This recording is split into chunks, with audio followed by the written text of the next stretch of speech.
What's cracking, guys? Omar Isaf here, back with part 4 of the overhead press series, how to increase your overhead press. This has been a really popular series. In the last video, I think we got in the first day like almost 70,000 views. Els told us we wanted to get to, I think it was 10,000 likes. We got like 7,500 once again in the first 24 hours. If you want to see a part 5 after this, make sure to like the damn video. Els, how many should we go for? Once again, 10,000? 10,000 likes, just do it. This is full of a lot of information, things I learned along the way. I'm not a great overhead presser. As such, I had to study this movement a lot in order to become halfway decent. This video is going to be all about the accessory movements, what you should do in addition to just the normal overhead press. And really when it comes to these assistance movements, there's not going to be any fancy magical exercise, like one exercise that's going to blow up the overhead press. But once again, they're called assistance movements. When done in conjunction with the overhead press, they should definitely help you out. I have 6 movements. Essentially how it breaks down, we have 3 that are based around getting, speed, power from the bottom position. So they're bottom focused, getting from here kind of to like around above your head. And then we have 2 movements that focus on the lockout, which is more tricep dominant. And then finally we have one great catch-all movement, the face pull, that I think everyone should be doing once again for that external rotation of the shoulders. Keep your shoulders healthy to balance out all that overhead pressing stuff that you do. Okay, let's go into first the bottom position, because a lot of people kind of flake when it comes to the bottom movement. They'll find they can't even get past their chin. They try and explode. They have no power down here. I already spoke previously about that slight lean back that everybody uses that overhead presses a lot of weight, strongmen, weightlifters, and the importance of the upper pec. And so the first movement I'm actually going to recommend, there's no best of list, like this is my top movement. I'm just saying I'm starting with number 1, the incline bench press, because once again, you do want to increase your upper pec strength. When you're leaning slightly far back, EMG studies have shown that the upper pec is activated on the overhead press. So having a good incline press can also be correlated, therefore, to having a better overhead press. It has more carryover than a regular flat bench press. Okay, so on the incline bench press, you want to make sure that you actually set it up in the normal way. If you go to a commercial gym, just that 45-degree angle, so you're really targeting the deltoids and the upper pec. I would just do that normal grip, and I'd focus on getting 6 to 8 repetitions. But the incline bench press, in order to work on that upper pec to get the pop off the bottom, will be the first movement when we talk about bottom position strength. The second one is going to sound fairly obvious, but if you're not strong off the bottom, I actually have the opposite problem. I have problems with the lockout, is what you want to do is work on pause overhead press. And this sounds intuitive. They would often say, if you do something like a pause bench, if you plan on competing in powerlifting, you should always pause all your bench press. Same idea with the overhead press, that pause overhead press, or just starting with a dead stop, so you do a rep, pause for a second, do another rep, is a very good idea. And I agree.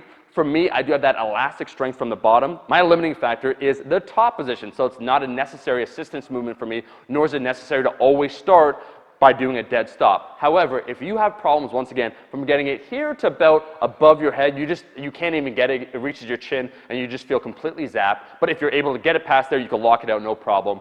The dead stop, or let's say the pause overhead press, should be essential, and I would actually say that for the majority of your overhead press training, you should do the pause overhead press. So once again, just make sure it comes to a dead stop, take that pause for a second, and do another repetition, and do all repetitions like that.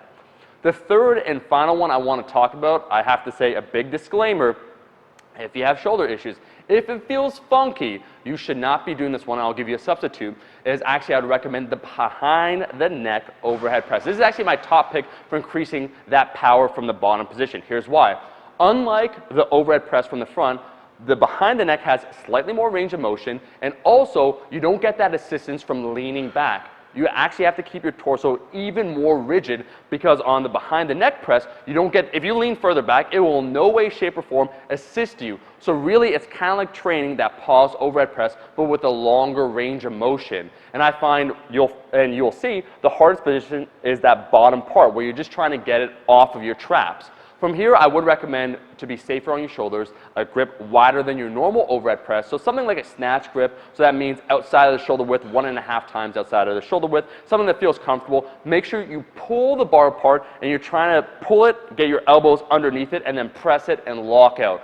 This to me is my favorite of the bottom position, how to increase power from that position, bottom position movements with that direct focus. If you find your shoulders are achy, however, I would say the Bradford press, which is where you do, from this position, you just bring it over your head, which is once again where the sticking point would be, over your head, so it goes behind your body and then in front of your body. This will be far easier on your shoulders. It is also a comparable and solid movement to work on that bottom position strength. But really, when it comes to the overhead press, just to summarize the bottom position movements, you want to make sure you have that strong, stable base. You have the power from the upper pec, you're in that proper position, and you have that speed so you can get it past that slow point that occurs above your chin from around kind of your eyes to above your head.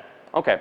Now let's talk about the opposite sticking point, what I suffer from, which is tricep dominant strength, the lockout position. And this is where I need to personally work on it. The two movements I would talk about would be first the push press. Why? Because on the push press, you first start off with a leg drive, and this makes the bottom portion a lot easier, but it overloads, therefore, the top portion of the movement. It's kind of like how a slingshot bench press for your triceps, it works a little bit harder because it makes the bottom portion easier. Top portion kind of remains the same, so it works your triceps more. The push press, because you're using a little bit of that leg drive momentum, it allows you to overload more weight, so you get used to handling more weight just in your hands.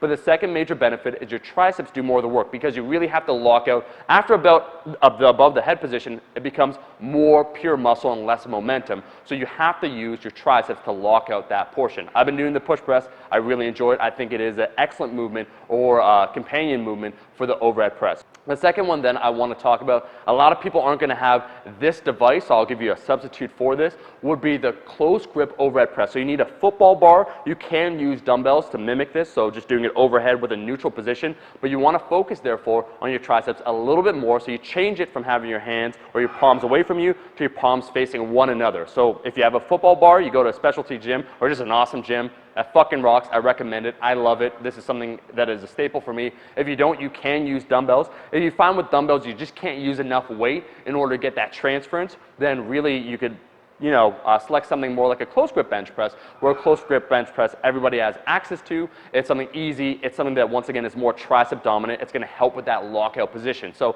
there's tons of substitutions that you can do, but for the top portion, which is more tricep dominant, you want to focus on the push press to get used to handling more weight and then using those triceps in the same kind of movement as the overhead press, and then also the football bar overhead press. If you can't do that, close grip bench press.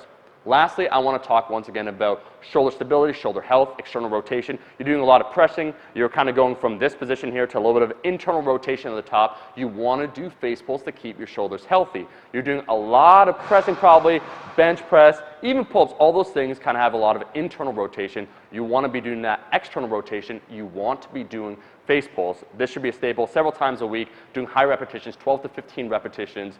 This would be the sixth movement. It doesn't really help with kind of the bottom or the top, but it does help you when you're cranking, you're trying to create that tension, pulling the bar apart. So it's just an overall, I would say, crucial movement for helping with the overhead press. Well, guys, that is the video. Thank you so much for watching the video. If you liked the video, like the damn video, let's get it 10,000 likes, make a part 5. I have some more tips that I want to talk about.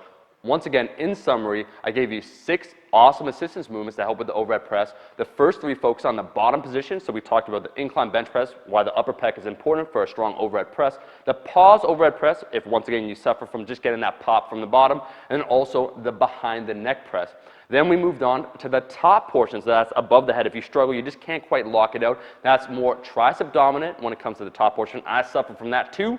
The push press I named, I think it's a phenomenal movement. And also the football bar overhead press, if you have access to that. If you don't, a close grip bench press can also totally work. And lastly, for overall shoulder health and stability, you want to be doing face pulls, which is just a fantastic overall exercise. Helps you work on external rotation, which is going to allow you to pull that bar apart, keep those elbows under, and just have a strong, consistent overhead press. Anyways, I got to now do some working out. I want to get to my 110 kilos, 242 pounds on the overhead press. I'll be seeing all you guys, my rascals, in that next video. Peace.